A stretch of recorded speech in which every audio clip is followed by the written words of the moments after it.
Hello, everybody. This is Mr. Lu again.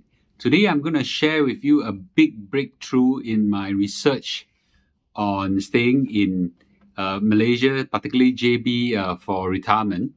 And that's a very interesting topic to everybody. Now, a few days ago, I published a video talking about how difficult it is to get a visa in Malaysia, and there are basically two visas I talk about, and they're all very troublesome and expensive or have their own restrictions whatsoever. After publishing that video, there are quite a few people who wrote to me of other options, right? And I didn't realize there are such options available, and I want to thank a lot of people for giving me this feedback. So today, I in particular want to share two interesting ideas that are much lower cost, more convenient, and are real practical options for us to stay in Malaysia for longer time legally.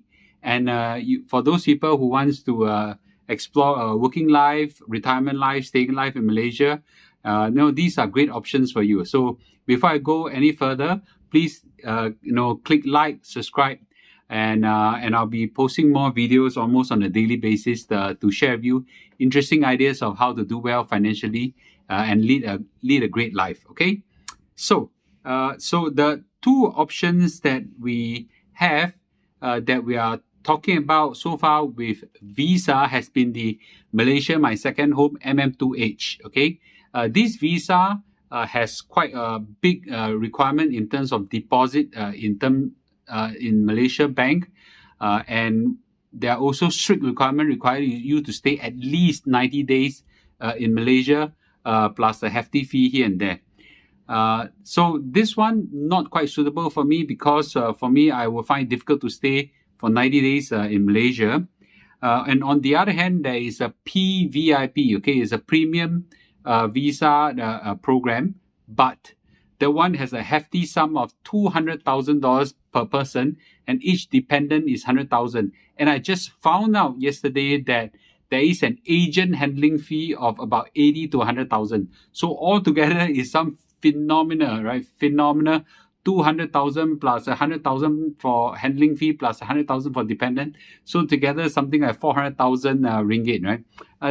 That's really for people who have a very long-term view of a Malaysia stay of 20 to 40 years, and you want to amortize this cost over 20 years and things like that. Anyway, today I want to share with you two interesting other options for people who are interested in staying in Malaysia. The first one is actually called the Malaysia Digital Nomad Visa. The Malaysia Digital Nomad Visa, like what the name implies, is for people who work nomadically, okay, or digitally and freelance, and they can work everywhere, right? So, and many countries actually have a digital nomad visa. Malaysia has issued them in October 2022. And that's their aim to boost digital economy and digital adoption. Okay, so who is eligible to apply for the Malaysia Digital Visa? Nomad Visa is 18 years and above. Digital freelancer, independent contractor, remote worker. Okay, and as part of employee of a company with flexible working arrangement.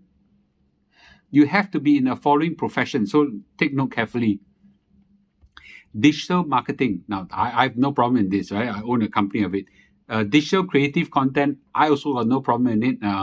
Digital content development, I got no problem in this. Software development, a lot of you have no problem in this. UX, which is user interface and user experience, UX, UI. Cybersecurity, blockchain, AI, I got a company on more or less on AI. And machine learning, data related, right? You have to have an annual income of $24,000 and above. I assume this is US dollar, okay? And if you're a foreigner, annual income, and if a foreigner is $24,000, I assume US, and Malaysian digital nomad must have 7,800. I don't understand what do you mean by local digital nomads, because if you're Malaysian, you don't need a visa. But anyway, and you have proof of your work. And you can apply this online as well. There are some document checklists and things like that. And I think you can actually apply all this online. Application fee $1,000. Okay, $1,000. Sorry, 1,000 ringgit, not $1,000. 1,000 ringgit, and for each dependent, 500 ringgit. Okay, the process time is about 4 weeks. Okay, and you get a decision on your visa application. So pretty good, right? Pretty good. This is and I think this allow you to stay a year, and I think it's renewable, right? So 1 year, 1,000 ringgit. I think it's pretty reasonable. Okay, and then you extend it, and you extend it as well, right? So I think it's pretty reasonable. Okay, and you can enter and exit, Malaysia as many times as you want. If you don't have a visa, you go in and out. The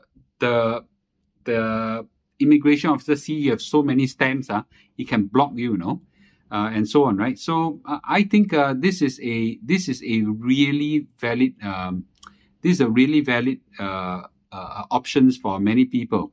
Now this is only one option. Okay, there is actually an easier option as well. There's an even easier option, and I've got I really have to thank someone who wrote to me in LinkedIn and give me this option. Okay, and I've heard about this. I didn't notice that this was an option because it's actually not a visa, and this is called the APAC card. Okay, APAC Business Travel Card. Is pronounced as it's okay. Let me see. Okay, it's called AAPEC, APAC Business Travel Card. Okay, short form ABTC, and it's actually a facilitate you to go through the custom much faster. And if you go to certain airports in Malaysia, in Korea, Japan, Singapore, there's usually a counter for crew, air crew members and things like that. And there's also a label for APAC card holders as well. And these are for frequent business traveler. Okay, frequent business traveler, and they have a unified visa for entering any of 21 countries under the program.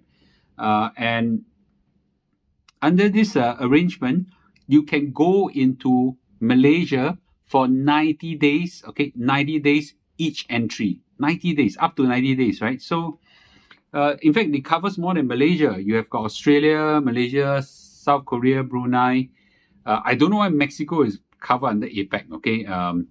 Chile, New Zealand, Taiwan, China, Papua New Guinea, Thailand, Hong Kong, Peru, Vietnam, Indonesia, Philippines, Canada, Japan, Singapore, US. Okay, so the APAC card is a really efficient card as well. And you can use that for a 60 to 90 day stay. And I understand that you can probably get a 90-day stay in Malaysia. So for Singaporean, quite easy, right? I assume that once you go in and out, that's and then you just go in again, another 90 days. So basically, it's a great alternative to MM2H or the PVIP, and even as an alternative to a digital nomad visa. Okay, so the only downside is that the application takes a long time. The website says that it takes 2 to 3 months to process, but what it literally does is you have to go from country to country. So APAC card, I've known that I've heard of people who apply for 6 months to a year and still haven't get it. So APAC card is a very, very long application process. So if you need it urgently, immediately, this is not an option for you. I think the cost of it, by the way, this APAC card, you can apply online through ICA. ICA actually, if you can just Google it, ICA actually have ICA has a APAC card web section where you can apply for it. I think the fees are, 100 Sing dollar. Okay, 100 Sing dollar. You can even use PayNow to do it. So it is possible that that they actually apply a few countries for you first, and at least gradually increase for you. So you may get approval for 3 to 6 countries first then you can extension of more than that. So pretty good, pretty good. And this is another option. So for those people who has been discouraged and disappointed by me, by the MM2H and the PVIP, now there exist two other much cheaper, much more affordable options and more practical as well. So don't lose heart, okay? Certainly, it's a great option. I certainly will go jump onto this straight away, okay? I think I'll probably apply for both of them together. I think that will be the most and see which one comes first kind of thing, right? It doesn't cost as much as compared to what I was prepared to go for, which is the MM2H or the PVIP. So anyway, so what do you think, right? So the door opportunities now awaits you in Malaysia for an interesting either retirement or holiday life or whatever digital working options. Today the COE just broke record high, and dream of owning a car is getting more and more further away, and the house in Singapore is also getting further and further away. And that's why I think more and more people are really thinking of a alternate life in Malaysia. I understand. I completely understand. I completely understand. Okay. So anyway, these are interesting options. Think about it. Let me know your comments. Okay, let me know your comments. And as much as I find out more information, I'll update you real time. A lot of people say, but Mr. Lu, you can buy a house without without doing all this research and things like that. Mr. Lu, you should have done all this research ahead of time. Oh, well, I'm not God, okay, and I certainly not a lot of information come as a community and the public educate me. I'm happy to share. Okay, if you are unable to take imperfection, I don't think you should be living in this world, because the world is full of imperfection. Okay, so you may be living in some dreamland. So as much as I find out new information, I will share with you real time. Okay. And new changes to come, I'll share with you real time as well. So if you like it, hit subscribe and follow. If you don't like it, up to you. Okay. All right. Good. Okay. So I'll see you tomorrow. Thank you and bye bye.